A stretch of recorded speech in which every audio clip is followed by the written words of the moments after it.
নবী বলবেন আবু বকর তুমি লও দুজখের খবর, দুজখে নি যায় উম্মত আমার।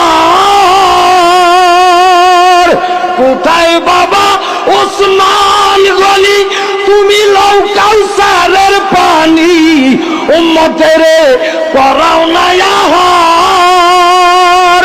ফুলসেরাতের কঠিন ফুলে হযরত আলী যাও না চলে, উমর যাও মিজানের পাল্লার ধার।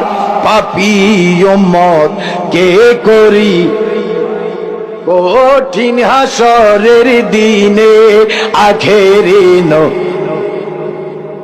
পাপী উম্মত কে করে আর পাপী উম্মত।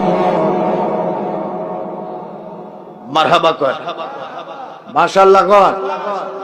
দেখছেন শুরু হয়েছে।